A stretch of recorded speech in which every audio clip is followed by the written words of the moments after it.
Well, guys, it's absolutely great to be here. Thank you guys for taking time out of your mornings to come to this beautiful spot, to be surrounded by the doctors of our great church. What a beautiful room this is. And every time I come in this room in the last couple of days, just completely inspired. I can't wait for that book. I want that book that talks a little bit about all the great doctors of our church as pictured in this room, so it's beautiful. The only disappointing thing is that JV's here today. I gave a speech yesterday, and I thought it went pretty well, and I was just going to duplicate it. I wanted to hit, ditto. And then I see his face, and I got to do the whole thing differently, right? I can't do the exact same talk now that he's here, so we're going to have to change it up just a little bit. But great for you guys to be here. The talk is Invest Yourself, Daring to be Catholic in today's business world. It's always a pleasure to be around like-minded people who are trying to live their faith and culture. It's so inspiring for me. So I think I get more out of these type of events than maybe the people who even attend.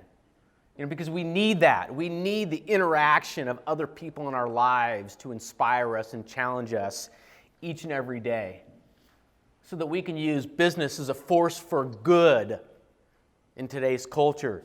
Because the secular culture doesn't say that, does it? It talks about business is bad, about money is bad. And the more money you make, the badder person you are. And we know that's just not true. And all the statistics prove that not to be true. In fact, the most generous people out there are some of the wealthiest people who give of their time, talent, and treasure. So we need to be together to support each other, remind each other what our calling is. This understanding of vocation that transcends career and job, but something deeper and more meaningful. And I want to talk about that today because I think it's important. I've come to understand there is a beautiful symbiotic relationship between these two seemingly paradoxical ideas, right? Business and faith. They're unbelievably mutually beneficial for each other when understood in the right light, right? They're not mutually exclusive, and they're not meant to be.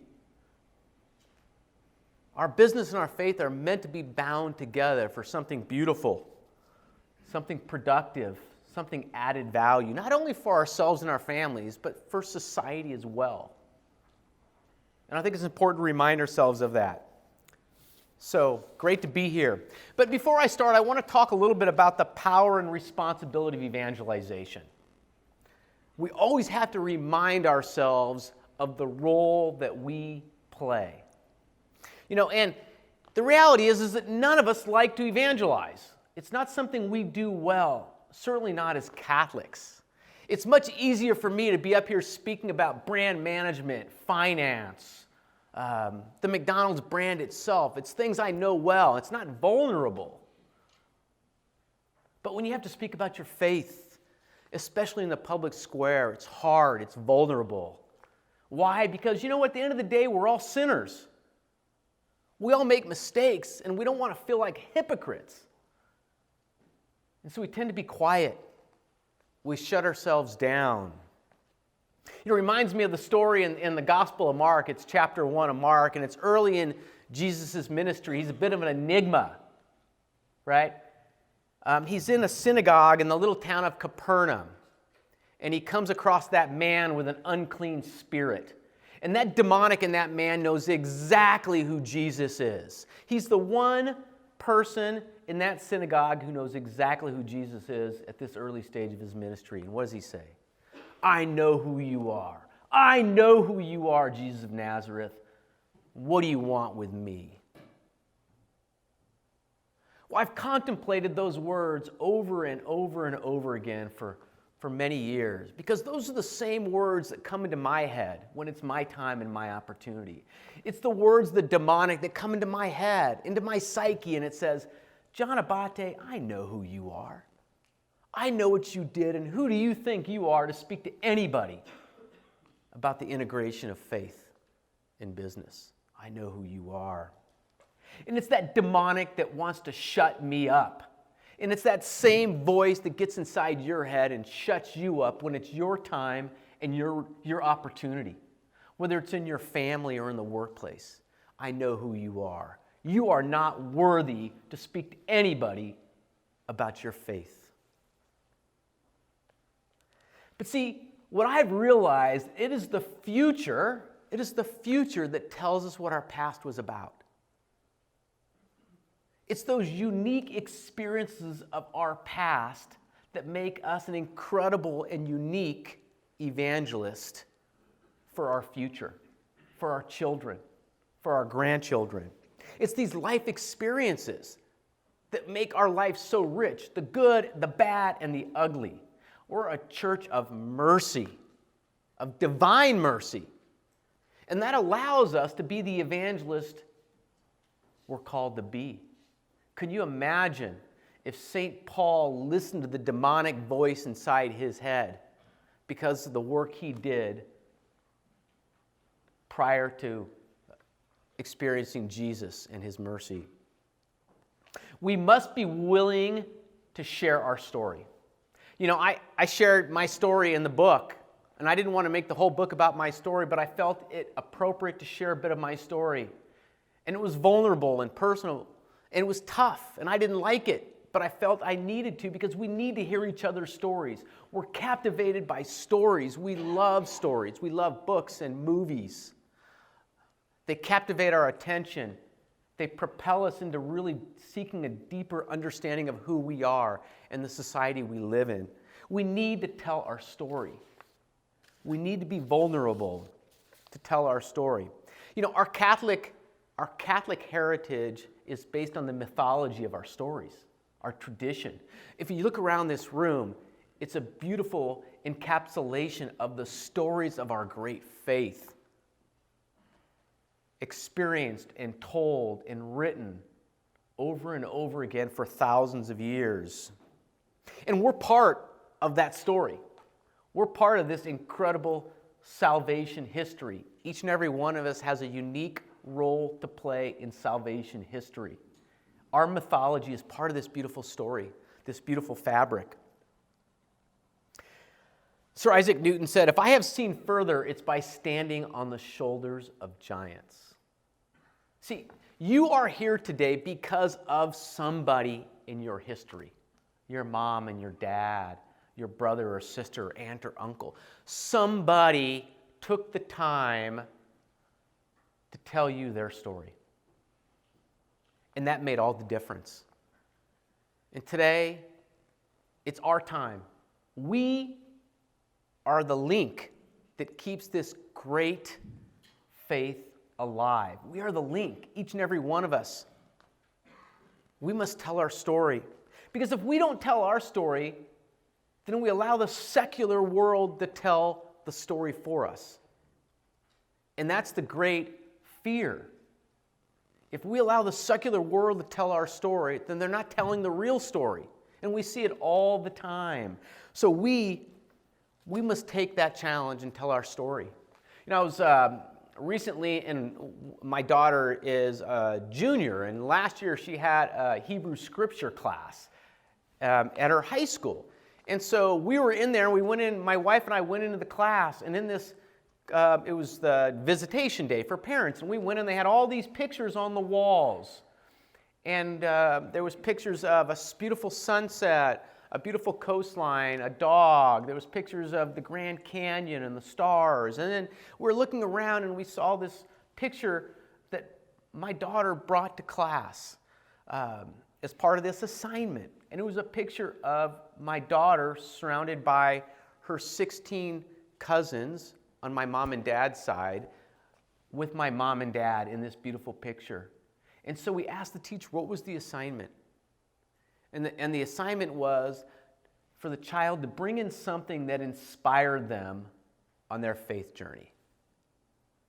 And I saw that picture, and I thought, how beautiful that what inspires my daughter is my parents and her first cousins to be a better Catholic,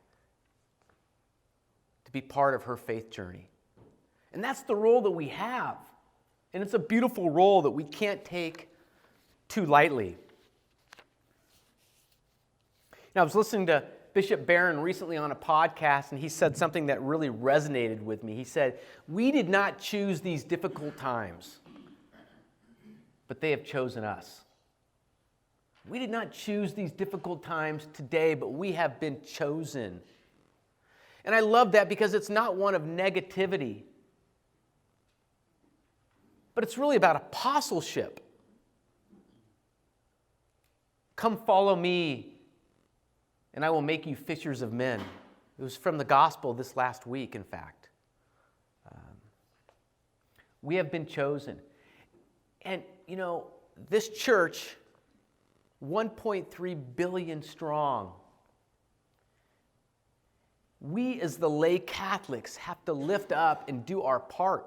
The numbers have never been there for the clergy to support 1.3 billion Catholics. There's something like 400,000 priests in the entire world.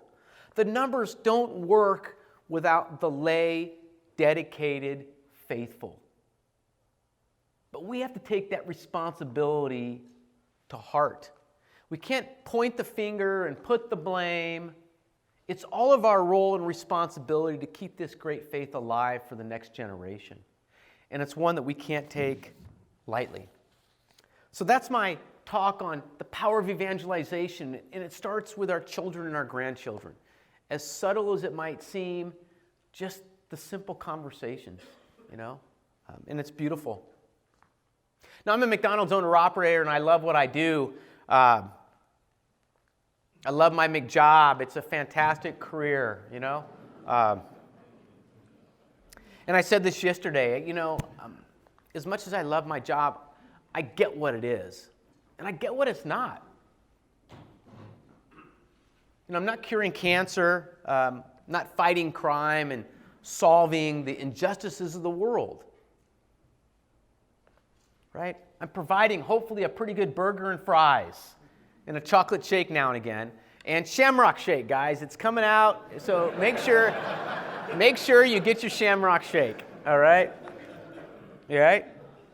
And we might even kick in during Lent 2 filet for $5. So keep that in mind as well. But there's certain jobs where the work is intrinsically valuable on behalf of the common good. There are certain jobs that are just powerful on behalf of the common good. Teachers, and our priests, our doctors, our nurses, our not our attorneys. All right. Sorry. Just a little joke there. But there's certain jobs that are so powerful on behalf of the common good that the job itself is powerful and does the work. But most of us, including me, I have to bring the intrinsic meaning to the job. Or it's just a transactional business. We're just serving hamburgers and fries and, hiring a few people. See, that's the concept of deeper vocation, is when we see our job, regardless of what our job is, as a deeper opportunity to bring our own time and talent to the job. And that's the beautiful theology of St. Jose Maria Escriva. It's our opportunity to bring God and prayer to our job, whether you're sweeping this floor, you're the top surgeon in Wichita, or you're the priest here at this center. It's about looking at work differently as our opportunity for prayerful interaction with our God. And so I want to talk about that. I want to talk a little bit about how I try to bring the intrinsic meaning to a job that is just burgers and fries. So number one, the first thing I try to do is help the folks that work for me understand that they have purpose and they have self-worth. So often the people that come to me are young folks or disenfranchised. They're usually first or second generation Hispanic. Most barely graduate from high school. A lot are in high school. A lot are struggling to make it through JC, and most won't. But it's, for me, an opportunity to let them know that they have the right mix of talent and abilities to be successful in this world, regardless of what society might say about them. They have everything that they need to be happy and successful. They might need some direction, they might need some training, they might need some discipline, but they have all the talents and abilities they need to be successful in this world. And I think that's the message that society and the secular world's not telling them. The secular world wants to tell them they don't have it. They haven't been given it. They are disenfranchised and they have no way to be successful unless we help you. And that's just not true, because I see it in the McDonald's world all the time. I see so many successful people. In fact, a lot of McDonald's owner-operators who started off at the very, very bottom. A lot of supervisors and corporate folk who start off at the very bottom of this McJob, this dead-end job, which turns out to be an incredible career. And so part of what I try to do is let them understand that they are not in a dead-end job, but McDonald's is a bridge to whatever they want their life to be. If it's go to school, we're there for scholarship. It's to have an incredible career at McDonald's, we're there for you. Let's get you in our Future Leaders program and teach you and train you how to be an incredible McDonald's employee. If you want to use McDonald's as a bridge until you get another career, fantastic. How can we help you hone in on those skills like hospitality and punctuality in sales?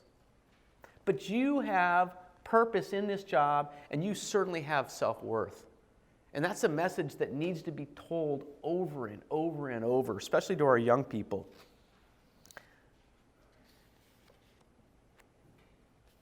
Number two, I like to talk about family. Family first. Again, so often some of the folks that come to me have families that are disenfranchised. They come from broken homes. They don't know who their father is. They come from poor migrant families where, unfortunately, the mother and father are out working in the fields most of the day.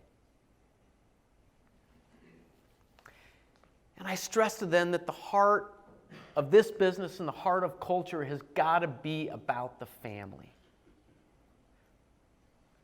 And I get young folks that come in and they get, on fire with the job, and they want to work and they want to work and they want to work. And I have to pull them back and I have to let them know that, this is great, but this is a means to an end. This job is a means to a greater end, and that greater end is happiness and joy that's only going to come through your family.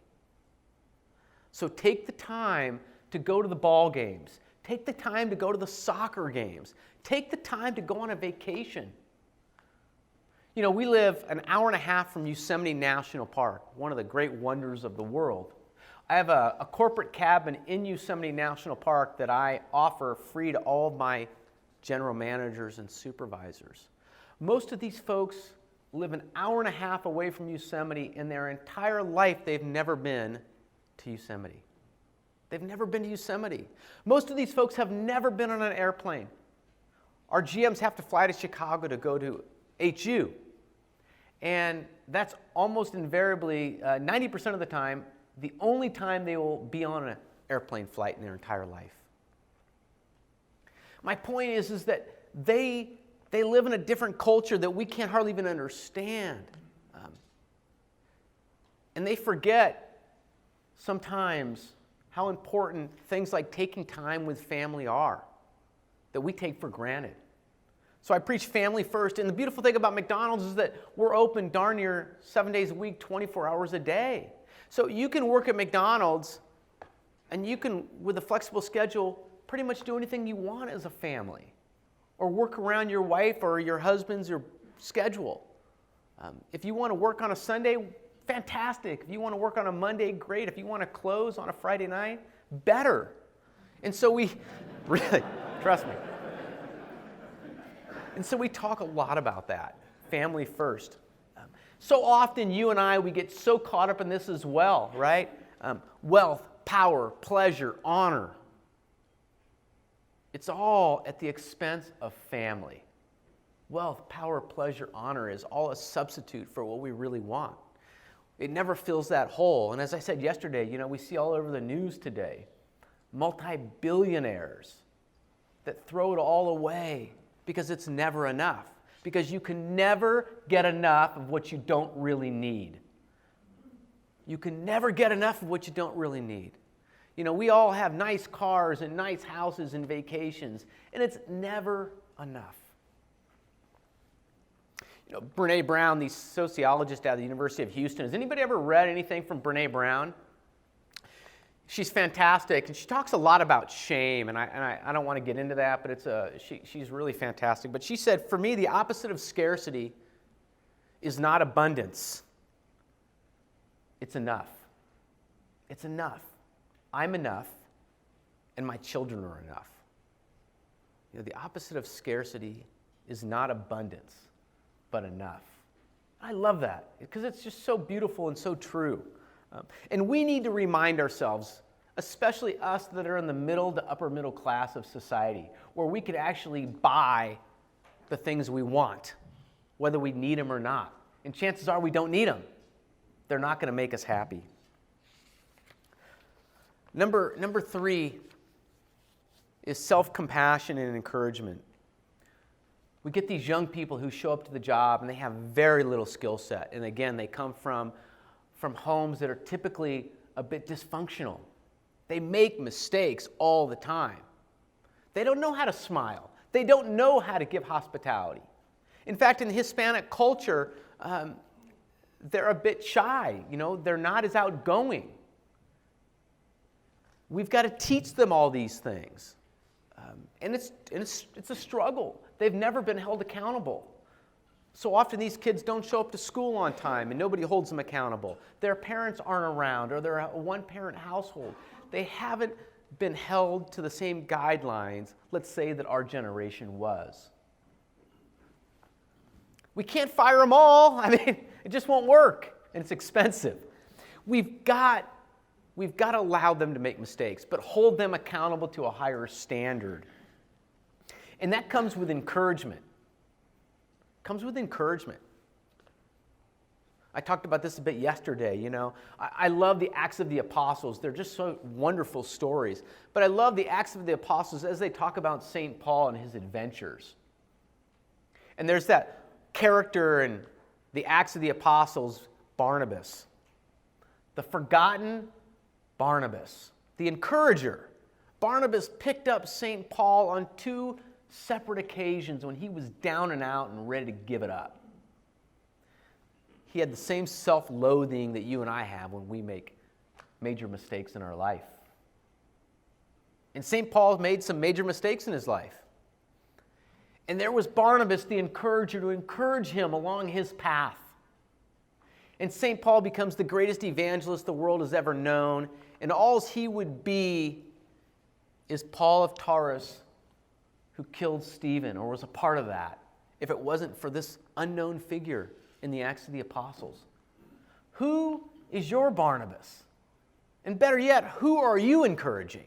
Who are you lifting up? Who are you taking the time to encourage? Somebody in your life that makes mistake after mistake. Are you encouraging them or are you discouraging them?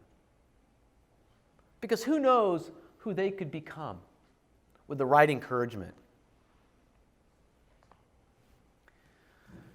I also talk about social media with these young people because nothing discourages you more subliminally than social media, especially our young people. Because at least we're old enough to know that not everybody drives a Ferrari and goes to the Bahamas and has this great life that we see on social media, right? But our young people think actually the rest of the world lives like that except them.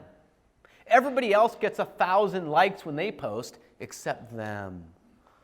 Everybody else is beautiful because that's what it looks like on social media except them. So I encourage them to stay away from social media. Use it as a tool. But left to its own devices, it will tear us down. It tears us down.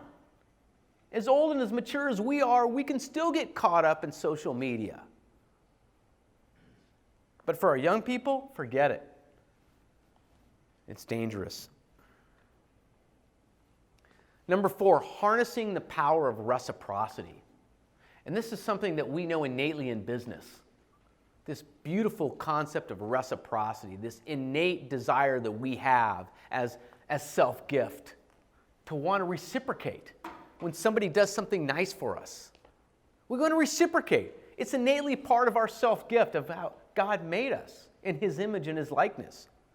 But it's a powerful tool in business, but it's a powerful tool for the world as well.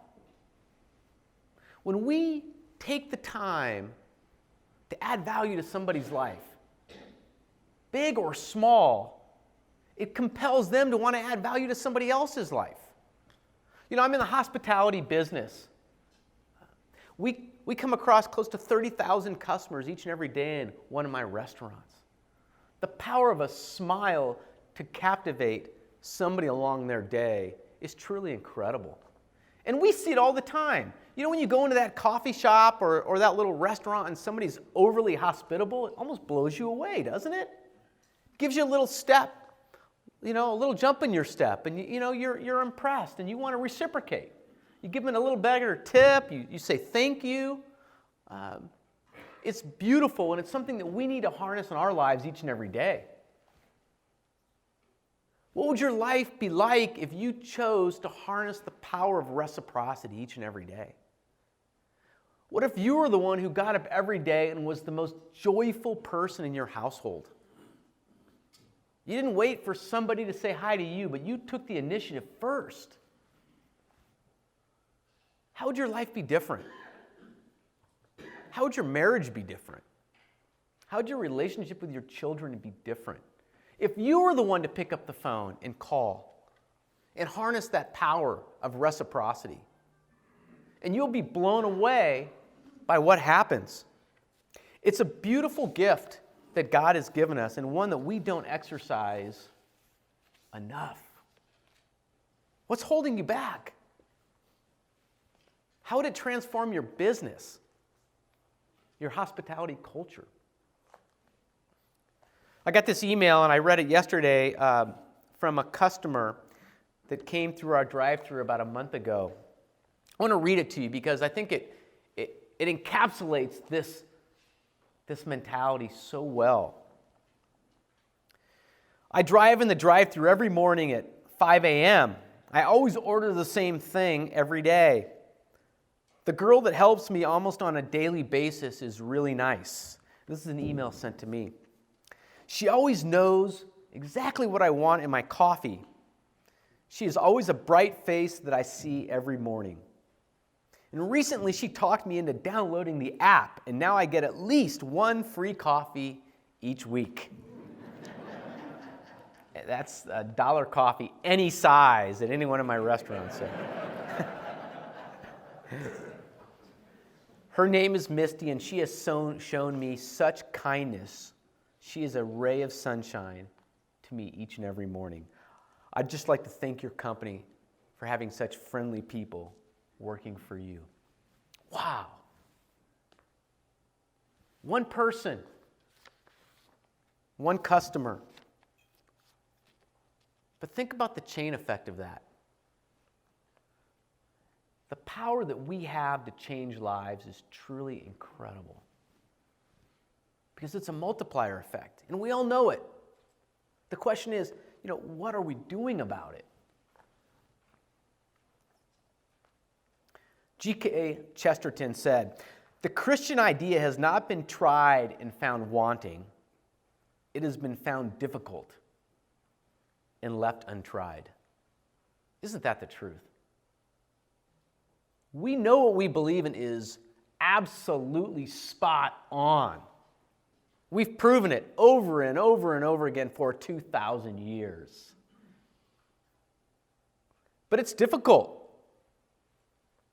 We all know it's difficult. It's a marathon, and there is no finish line. It takes practice every single day. But more importantly, it takes community. It takes partnership. Are you leading your spouse in that partnership? Is she or he leading you in that partnership? Because that's what it takes. We can't do this alone, and that's what's so beautiful about what Blake's done in this organization. Because it's only through these types of partnerships that we can ever truly live out this universal call to holiness. See, today is our time. Today is our opportunity. It doesn't matter what yesterday was. Because today is a new day and a new opportunity to live our faith in culture boldly and bravely. Believe in yourself. Believe in yourself as worthy of contribution. Seems funny, doesn't it? I can't tell you how often people don't believe in their self as worthy of contribution. We have to harness our unique talents. They're uniquely given to each and every one of us that nobody can duplicate. We have to choose family first.